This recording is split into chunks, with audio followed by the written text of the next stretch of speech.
Mr. President, ladies and gentlemen, I didn't intend to come here this year. My country is at war, fighting for its life.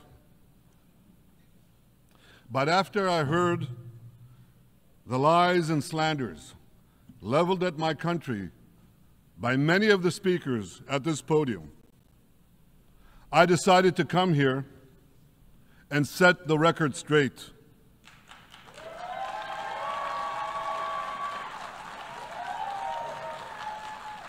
I decided to come here to speak for my people, to speak for my country, to speak for the truth. And here's the truth. Israel seeks peace. Israel yearns for peace. Israel has made peace and will make peace again.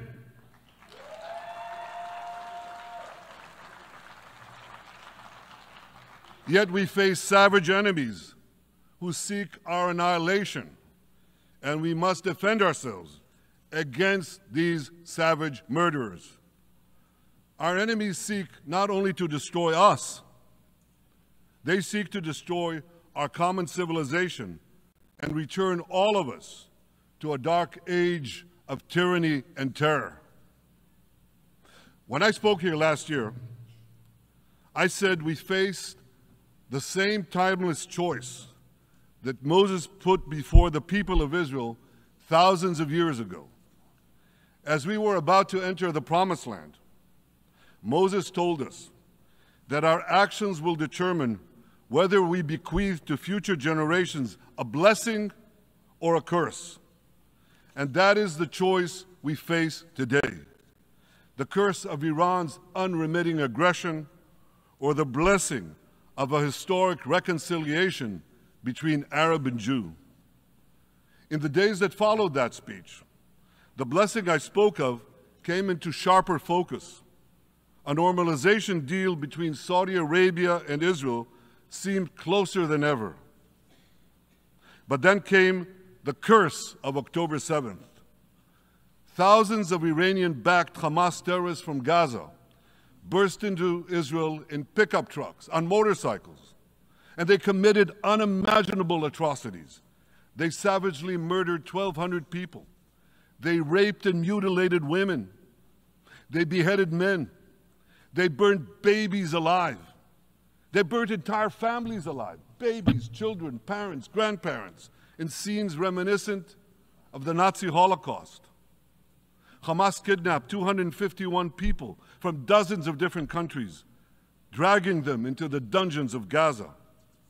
Israel has brought home 154 of these hostages, including 117 who returned alive. I want to assure you, we will not rest until the remaining hostages are brought home too. And some of their family members are here with us today. I ask you to stand up.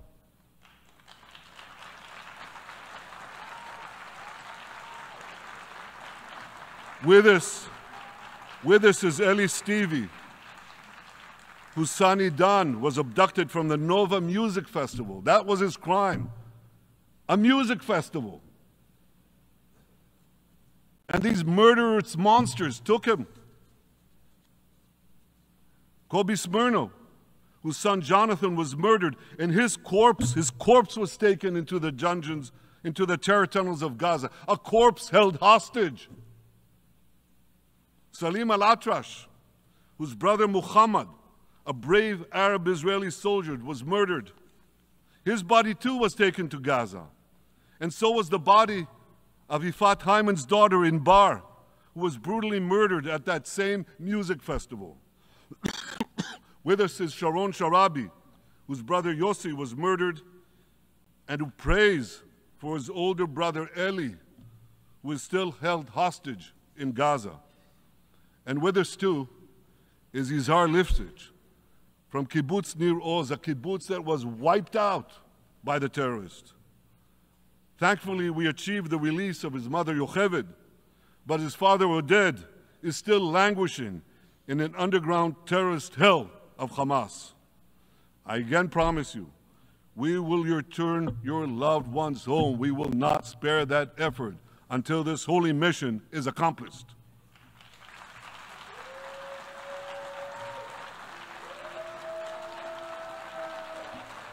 Ladies and gentlemen, the curse of October 7th began when Hamas invaded Israel from Gaza. But it didn't end there. Israel was soon forced to defend itself on 6 more war fronts organized by Iran. On October 8th, Hezbollah attacked us from Lebanon. Since then, they fired over 8,000 rockets at our towns and cities, at our civilians, at our children. 2 weeks later, the Iran-backed Houthis in Yemen launched drones and missiles at Israel, the first of 250 such attacks, including one yesterday aimed at Tel Aviv. Iran's Shiite militias in Syria and Iraq have targeted Israel dozens of times over the past year as well. Fueled by Iran, Palestinian terrorists in Judea and Samaria perpetrated scores of attacks there and throughout Israel. And last April, for the first time ever, Iran directly attacked Israel from its own territory, firing 300 drones, cruise missiles, and ballistic missiles at us. I have a message for the tyrants of Tehran. If you strike us, we will strike you. There is no place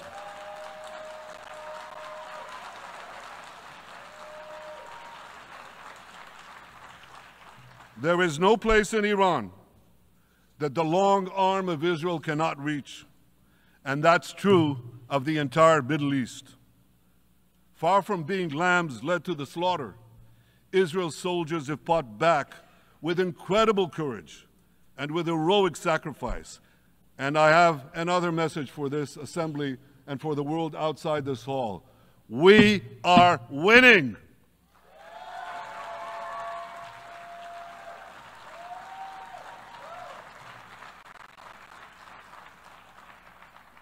Ladies and gentlemen, as Israel defends itself against Iran in the seven-front war, the line separating the blessing and the curse could not be more clear. This is the map I presented here last year. It's a map of a blessing. It shows Israel and its Arab partners forming a land bridge connecting Asia and Europe between the Indian Ocean and the Mediterranean Sea. Across this bridge, we will lay rail lines, energy pipelines, fiber optic cables, and this will serve the betterment of 2 billion people. Now look at this second map. It's a map. Look at the second map. It's a map of a curse. It's a map of an arc of terror that Iran has created and imposed from the Indian Ocean to the Mediterranean. Iran's malignant arc has shut down international waterways. It cuts off trade. It destroys millions, destroys nations from within, and inflicts misery on millions. On the one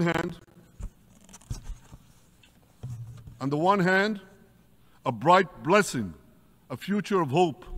On the other hand, a dark future of despair. And if you think this dark map is only a curse for Israel, if you think that, then you should think again. Because Iran's aggression, if it's not checked, will endanger every single country in the Middle East and many, many countries in the rest of the world. Because Iran seeks to impose its radicalism well beyond the Middle East. That's why it funds terror networks on 5 continents. That's why it builds ballistic missiles for nuclear warheads to threaten the entire world. For too long, the world has appeased Iran. It turns a blind eye to its internal repression. It turns a blind eye to its external aggression. Well, that appeasement must end. And that appeasement must end now.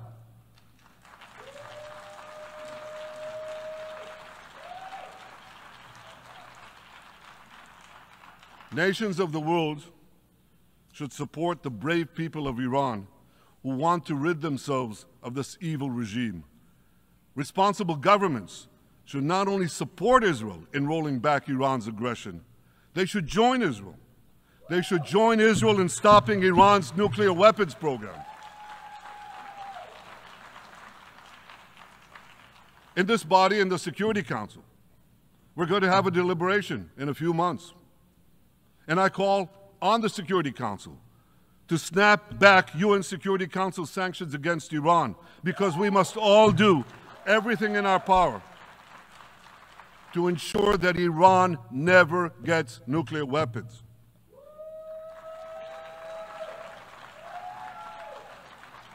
For decades, I've been warning the world against Iran's nuclear program. Our actions delayed this program by perhaps a decade, but we haven't stopped it. We've delayed it, but we haven't stopped it.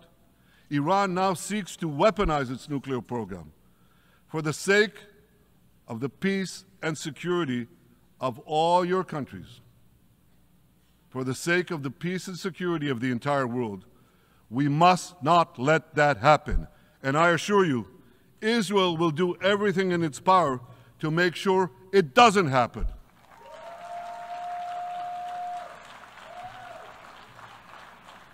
So, ladies and gentlemen, the question before us is simple.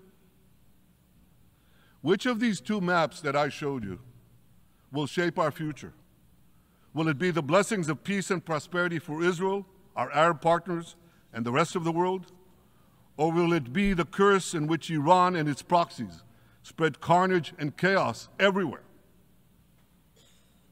Israel has already made its choice. We've decided to advance the blessing.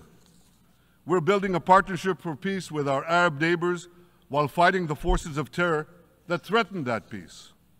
For nearly a year, the brave men and women of the IDF have been systematically crushing Hamas's terror army that once ruled Gaza. On October 7th, the day of that invasion into Israel, that terror army numbered nearly 40,000 terrorists. It was armed with more than 15,000 rockets.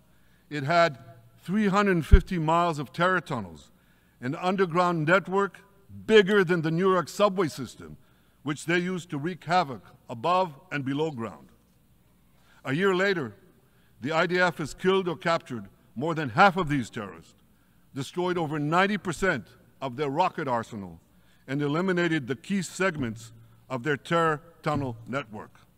In major military operations,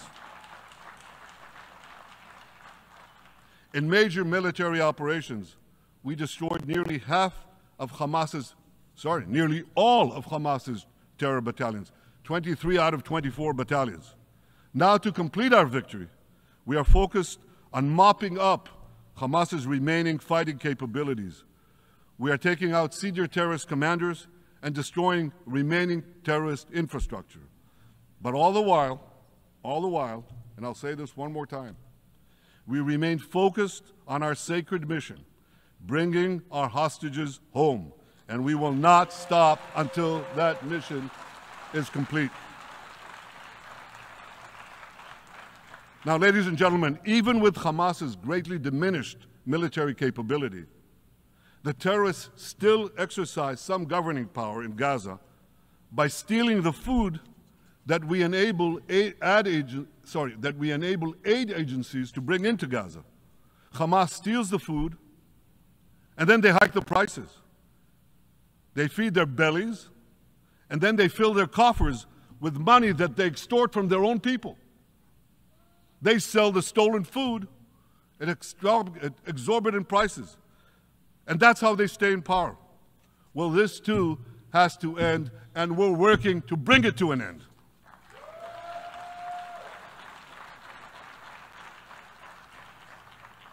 And the reason is simple. Because if Hamas stays in power, it will regroup, rearm, and attack Israel again and again and again, as it is vowed to do. So Hamas has got to go.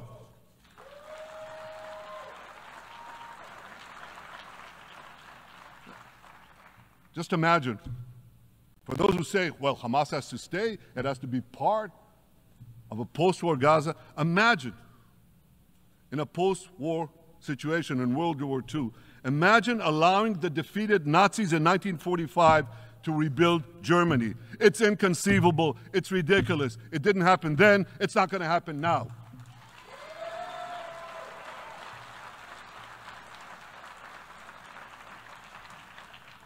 This is why Israel will reject any role for Hamas in a post-war Gaza. We don't seek to resettle Gaza. What we seek is a demilitarized and de-radicalized Gaza. Only then can we ensure that this round of fighting will be the last round of fighting. We are ready to work with regional and other partners to support a local civilian administration in Gaza committed to peaceful coexistence. As for the hostages, I have a message for the Hamas captors. Let them go. Let them go. All of them. Those alive today must be returned alive, and the remains of those whom you brutally killed must be returned to their families. Those families here with us today, and others in Israel, deserve to have a resting place for their loved ones, a place where they can grieve and remember them. This war, ladies and gentlemen, this war can come to an end now. All that has to happen is for Hamas to surrender, lay down its arms, and release all the hostages. But if they don't, we will fight until we achieve victory, total victory. There is no substitute for it.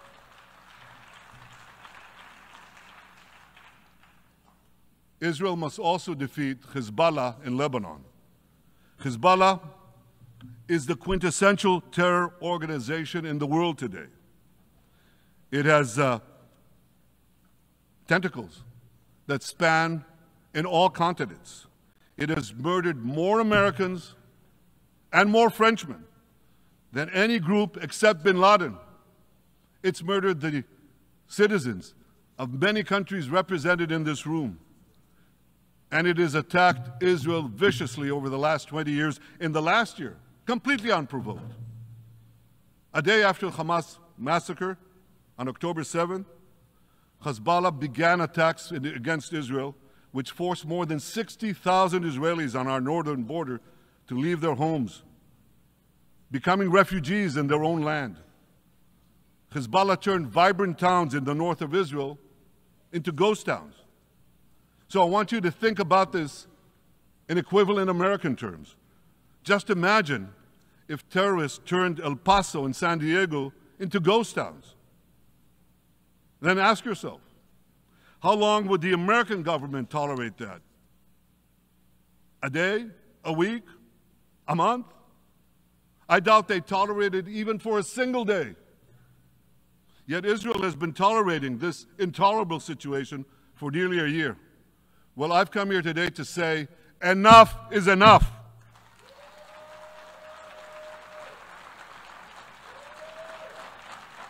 We won't rest until our citizens can return safely to their homes.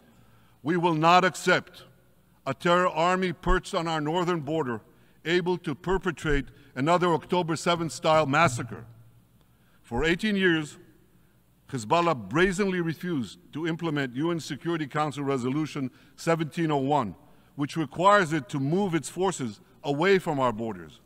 Instead, Hezbollah moved right up to our border. They secretly dug terror tunnels to infiltrate our communities and indiscriminately fired thousands of rockets into our towns and villages. They fire these rockets and missiles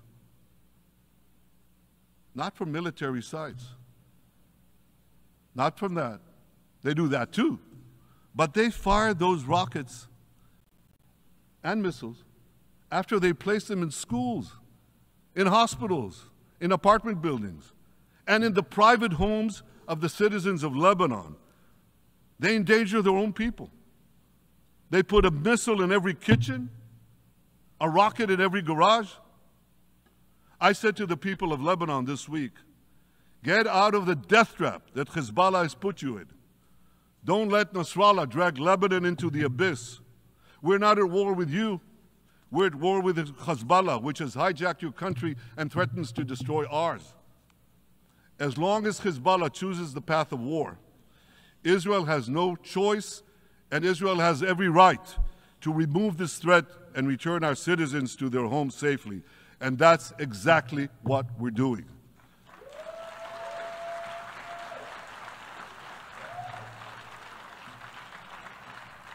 Just this week, the IDF destroyed large percentages of Hezbollah's rockets, which it built with Iran's funding for 3 decades. We took out senior military commanders who not only shed Israeli blood, but American and French blood as well. And then we took out their replacements, and then the replacements of their replacements.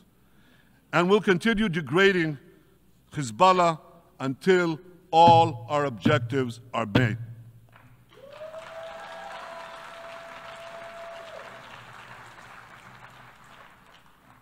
Ladies and gentlemen, we're committed to removing the curse of terrorism that threatens all civilized societies. But to truly realize the blessing of a new Middle East, we must continue the path we paved with the Abraham Accords 4 years ago. Above all, this means achieving a historic peace agreement between Israel and Saudi Arabia.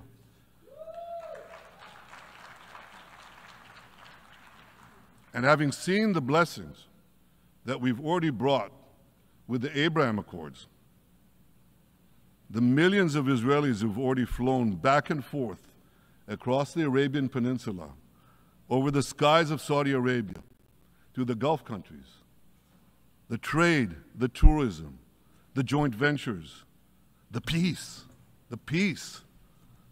I say to you, what blessings such a peace with Saudi Arabia would bring. It would be a boon to the security and economy of our two countries. It would boost trade and tourism across the region. It would help transform the Middle East into a global juggernaut. Our two countries could cooperate on energy, water, agriculture, artificial intelligence, and many, many other fields. Such a peace, I'm sure, would be a true pivot of history. It would usher in a historic reconciliation between the Arab world and Israel, between Islam and Judaism, between Mecca and Jerusalem. While Israel is committed to achieving such a peace, Iran and its terror proxies are committed to scuttling it. That's why one of the best ways to foil Iran's nefarious designs is to achieve the peace. Such a peace would be the foundation for an even broader Abrahamic alliance. And that alliance would include the United States, Israel's current Arab peace partners, Saudi Arabia, and others who choose the blessing of peace. It would advance security and prosperity across the Middle East and bring enormous benefits to the rest of the world. With American support and leadership, I believe this vision can materialize, and much sooner than people think. And as the Prime Minister of Israel, I will do everything in my power to make it happen. This is an opportunity that we and the world should not let go by.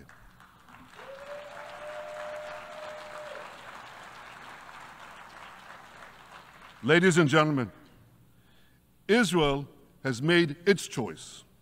We seek to move forward to a bright age of prosperity and peace. Iran and its proxies have also made their choice. They want to move back to a dark age of terror and war. And now I have a question. And I pose that question to you. What choice will you make? Will your nation stand with Israel? Will you stand with democracy and peace? Or will you stand with Iran, a brutal dictatorship that subjugates its own people, exports terrorism across the globe? In this battle between good and evil, there must be no equivocation. When you stand with Israel, you stand for your own values and your own interests. Yes, we're defending ourselves, but we're also defending you against a common enemy that through violence and terror seeks to destroy our way of life. So there should be no confusion about this. But unfortunately, there is a lot of it in many countries and in this very hall, as I've just heard. Good is portrayed as evil, and evil is portrayed as good. We see this moral confusion when Israel is falsely accused of genocide, when we defend ourselves against enemies who try to commit genocide against us. We see this too when Israel is absurdly accused by the ICC prosecutor of deliberately starving Palestinians in Gaza. What an absurdity. We helped bring in 700,000 tons of food into Gaza. That's more than 3,000 calories a day for every man, woman, and child in Gaza. We see this moral confusion when Israel is falsely accused of deliberately targeting civilians. We don't want to see a single person, a single innocent person die. That's always a tragedy. And that's why we do so much to minimize civilian casualties, even as our enemies use civilians as human shields. And no army has done what Israel is doing to minimize civilian casualties. We drop flyers, we send text messages, we make phone calls by the millions to ensure that Palestinian civilians get out of harm's way. We spare no effort in this noble pursuit. We see yet another profound moral confusion when self-described progressives march against the democracy of Israel. Don't they realize they support the Iranian-backed goons in Tehran and in Gaza? The goons who gun down protesters, murder women for not covering their hair, and hang gays in public squares, some progressives. According to the U.S. Director of National Intelligence, Iran funds and fuels many of the protesters against Israel. Who knows, maybe some of the protesters, or even many of the protesters outside this building now. Ladies and gentlemen, King Solomon, who reigned in our eternal capital, Jerusalem, 3,000 years ago, proclaimed something that is familiar to all of you. He said, "There is nothing new under the sun."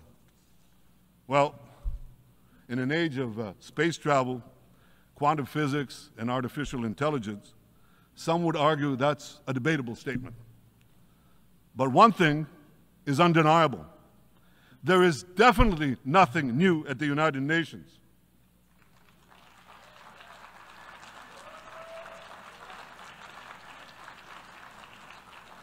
Take it from me. I first spoke from this podium as Israel's ambassador to the UN in 1984. That's exactly 40 years ago. And in my maiden speech here, I think it's the same podium, by the way. In my maiden speech here, I spoke against a proposal to expel Israel from this body. 4 decades later, I find myself defending Israel against that same preposterous proposal. And who's leading the charge this time? Not Hamas, but Abbas, Palestinian Authority President Mahmoud Abbas. This is the man who claims he wants peace with Israel. Yet he still refuses to condemn the horrific massacre of October 7th. He's still paying hundreds of millions to terrorists who murder Israelis and Americans. It's called pay for slay. The more you murder, the more you get paid. And he still wages unremitting diplomatic warfare against Israel's right to exist and against Israel's right to defend itself. And by the way, they amount to the same thing. Because if you can't defend yourself, you can't exist. Not in our neighborhood, certainly, and maybe not in yours.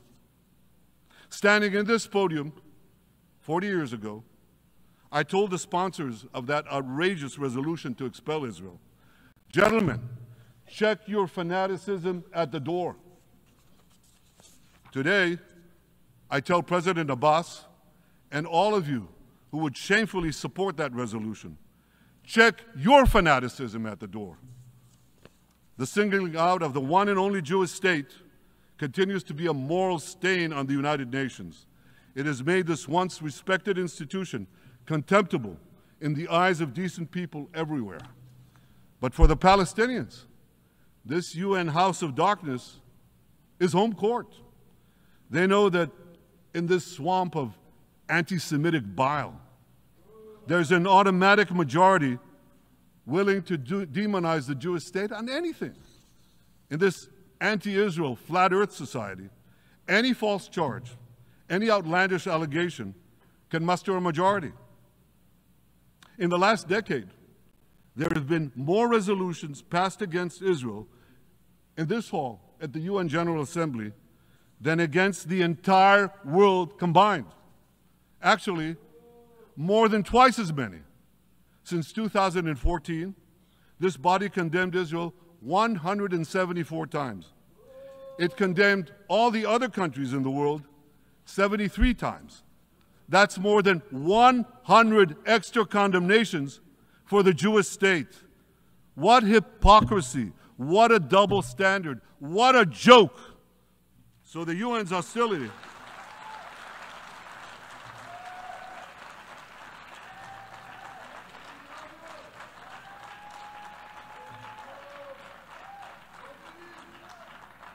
So all the speeches you heard today, all the hostility directed at Israel this year, it's not about Gaza.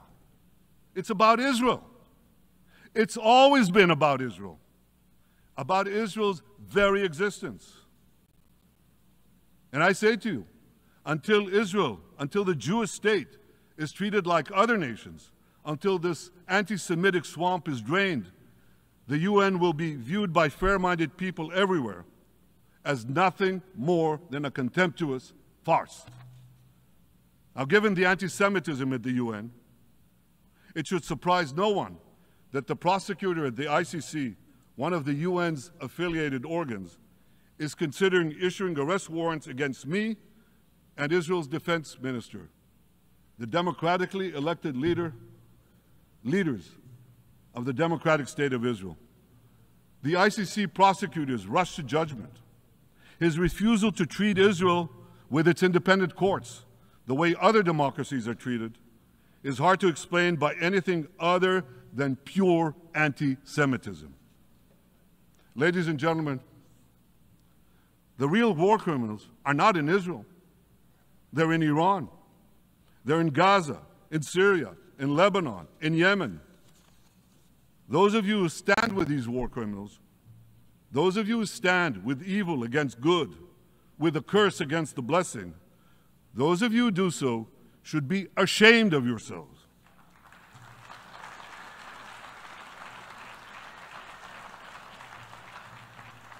But I have a message for you.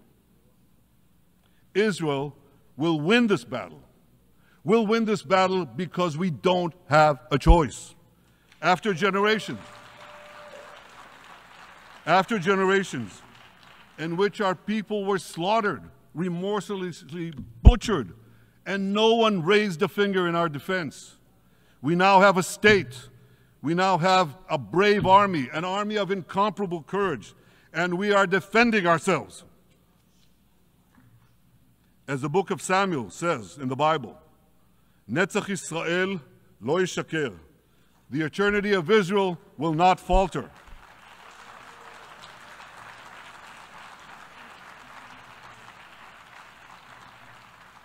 In the Jewish people's epic journey from antiquity, in our odyssey through the tempest and upheavals of modern times, that ancient promise has always been kept, and it will hold true for all time. To borrow a great poet's phrase, Israel will not go gently into that good night. We will never need to rage against the dying of the light, because the torch of Israel will forever shine bright.